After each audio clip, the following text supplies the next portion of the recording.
Hello students, मैं सुधा स्वागत करती हूँ आप सबका आपके अपने चैनल तैयारी ऑनलाइन में। आज हम डिस्कस करने जा रहे हैं worksheet number 65। Worksheet number 65 Hindi का वर्कशीट है और आज का हमारा विषय है माता का आंचल, जो लिया गया है कृतिका भाग 2 से। ये वर्कशीट है क्लास 10th का, वर्कशीट है 9 दिसंबर 2020 का।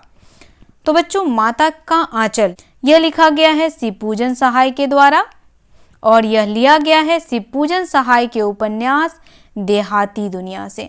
इसके बारे में हमने पहले वीडियो में भी चर्चा किया था। चलिए आज हम माता के आंचल में आगे देखते हैं और क्या क्या दिया गया है। तो यहाँ देखिए, नीचे दिए गए अंश को ध्यानपूर्वक पढ़कर पूछे गए प्रश्नों के उत्तर दीजिए। तो बच्चों, नीचे कुछ अंश दिया गया है माता का आंचल अध्याय से। हम इस अंश को पढ़ेंगे और उसके बाद पूछे गए प्रश्नों के उत्तर देंगे। बच्चों, अब तक आप जान चुके हैं कि माता का आंचल शिवपूजन सहाय द्वारा लिखा गया आंचलिक उपन्यास देहाती दुनिया का एक अंश है, जिसमें लेखक ने अपने बचपन की यादों का चित्रण किया है। बच्चों, माता का आंचल किससे लिया गया है? देहाती दुनिया से। और देहाती दुनिया क्या है?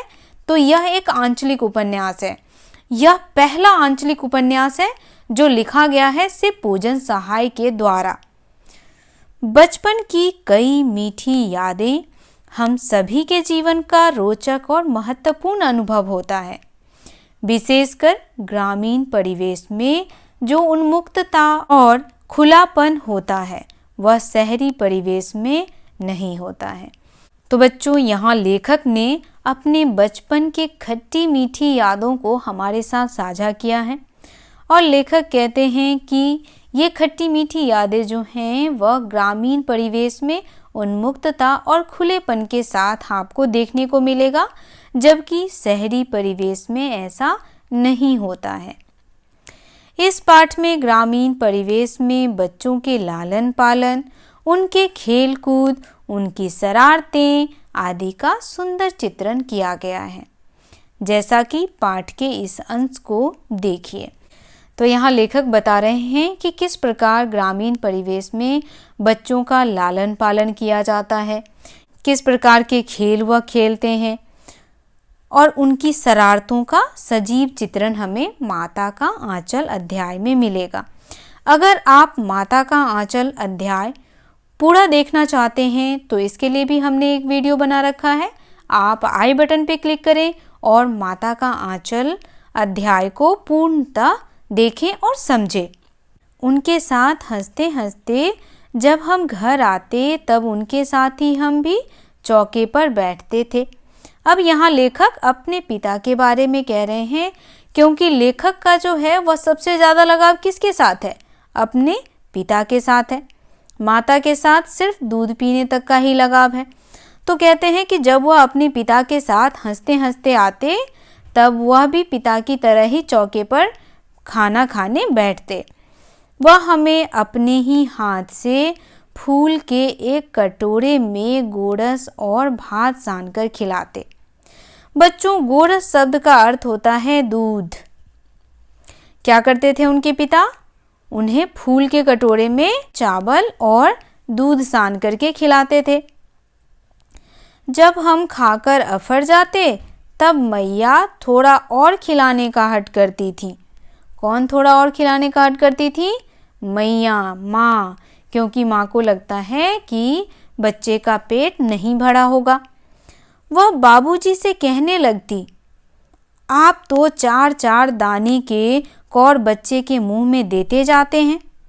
इससे वह थोड़ा खाने पर भी समझ लेता है कि हम बहुत खा गए। आप खिलाने का ढंग नहीं जानते। बच्चे को भर मुंह कौर खिलाना चाहिए।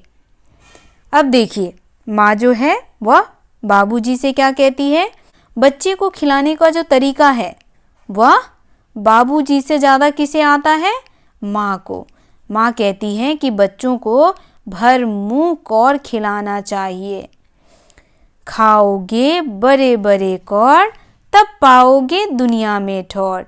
यहाँ देखिए नीचे वो कहावत लिखा गया है, जब खाएगा बड़े बड़े कौर तब पाएगा दुनिया में ठौर। देखिए मैं खिलाती हूँ, अब माँ खिलाती है उसे। मर्द हुए क्या जाने कि बच्चों को कैसे खिलाना चाहिए, और महतारी के हाथ से खाने पर बच्चों का पेट भी भरता है। मर्द हुए शब्द का अर्थ होता है बच्चों मर्द, पुरुष को गांव में मर्दुए कहते हैं। और महतारी शब्द का अर्थ होता है माता या महिला। तो यहाँ कहती है माँ कि आप क्या जाने कि बच्चों को कैसे खिलाया जाता है।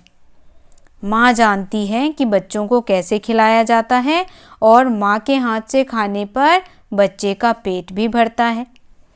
यह कहकर वह थाली में दही भात शांति और अलग अलग तोता, मैना, कबूतर, हंस, मोर आदि के बनावटी नाम से कौड़ बनाकर यह कहते हुए खिलाती जाती कि जल्दी खा लो, नहीं तो उड़ जाएंगे। पर हम उन्हें इतनी जल्दी उड़ा जाते थे कि उड़ने का मौका ही नहीं मिलता। अब माँ जो है वह खिलाने का अलग अलग तरीका जानती थी। माँ अपने तरीके से बच्चे को भरपेट भोजन कराती है। तो उसी में माँ द्वारा कराए गए भोजन की चर्चा है यहाँ पे बच्चों, कि कैसे बनावटी नामों को लेती हैं और उसे खिलाती जाती हैं। जैसे उन्होंने तोते का नाम का कौड़ बनाया, उसके बाद मैना के नाम का बनाया, कबूतर के नाम का बनाया, हंस और मोर के नाम का बनाया, और इस तरीके से बच्चा जो है वह खुशी खुशी खाना खा लेता है। चलिए अब इसमें दिए गए प्रश्नों को भी देख लेते हैं। पहला प्रश्न हमारा है, पिताजी बच्चे को कैसे खिलाते थे? तो कैसे खिलाते थे, यहाँ देखिए प्रश्न संख्या 1 का उत्तर हम यहाँ से लिखेंगे। पिताजी बच्चे को फूल के एक कटोरे में गोरस और भात सान कर खिलाते थे। तो ये हो गया बच्चों प्रश्न संख्या 1 का उत्तर। आप यहाँ से प्रश्न संख्या 1 का उत्तर लिख सकते हैं। दूसरा प्रश्न हमारा है, पिताजी के खिलाने पर माताजी की क्या प्रतिक्रिया होती थी? जब पिताजी खिलाते थे तो माँ क्या कहती थी? माँ कहती थी, आप तो मुंह में 4-4 दाने दे करके आपको लगता है कि बच्चे का पेट भर गया। तो देखिए यहाँ पे इसका उत्तर आप इस प्रकार लिखेंगे।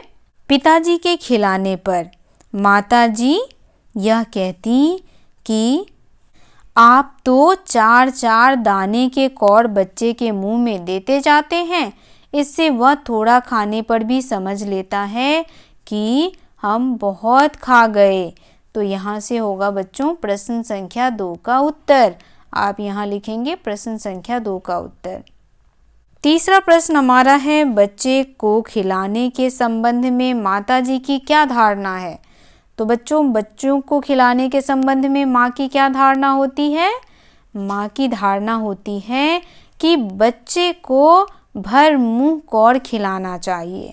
तो देखिए ये हो गया हमारे प्रश्न संख्या 3 का उत्तर। माँ कहती है कि बच्चे को भर मुंह कौड़ खिलाना चाहिए, जिससे क्या होगा, यहाँ देखिए वह एक मुहावरा भी कहती हैं, जब खाएगा बड़े बड़े कौड़ तब पाएगा दुनिया में ठौर। तो माँ का यह मानना होता है कि बच्चों को भर मुंह कौड़ खिलाना चाहिए। जब वह ताकतवर होगा तभी तो वह दुनिया में कुछ कर पाएगा। चलिए प्रश्न संख्या 4 हमारा है, माताजी बच्चों को कैसे खिलाती थी? यह पिताजी के तरीके से भिन्न था। अब देखिए माँ कैसे खिलाती है बच्चों को। तो माताजी जो हैं यह कहकर वह थाली में दही भात सानती हैं और अलग अलग तोता, मैना, कबूतर, हंस, मोर आदि का बनावटी नाम से कौड़ बनाकर यह कहते हुए खिलाती जाती हैं कि जल्दी खा लो, नहीं तो उड़ जाएंगे। ये हो जाएगा प्रश्न संख्या 4 का उत्तर। आप यहाँ से प्रश्न संख्या 4 का उत्तर लिख सकते हैं। पांचवा प्रश्न हमारा है, आप बचपन में खाना खाने के किसी एक घटना को लिखिए। तो बच्चों आप हमें कमेंट में अवश्य बताएं किसी एक घटना को जो आज भी आपको याद हो, और वह किससे संबंधित हो, तो वह खाना खाने से संबंधित हो। तो बच्चों आज का ये वर्कशीट यहीं समाप्त होता है। मिलते हैं अगले वर्कशीट में। वर्कशीट आपको कैसा लगा आप हमें कमेंट करके सूचित करें। अगर आप हमारे चैनल पर नए हैं तो चैनल को सब्सक्राइब कर लें, बेल आइकन को दबाएं ताकि सभी नोटिफिकेशन आप तक पहुंचता रहे। वीडियो को लाइक करें और अपने दोस्तों के साथ शेयर करना बिल्कुल ना भूलें। आप हमें इंस्टाग्राम, टेलीग्राम, फेसबुक और ट्विटर पर भी फॉलो कर सकते हैं। लिंक आपको डिस्क्रिप्शन में मिल जाएगा। अगर आप माता का आंचल वीडियो पूरा देखना चाहते हैं तो आप आई बटन पर क्लिक करें और माता का आंचल वीडियो अच्छे से देखें और समझें। तो मिलते हैं अगले वर्कशीट में। आप सबका धन्यवाद।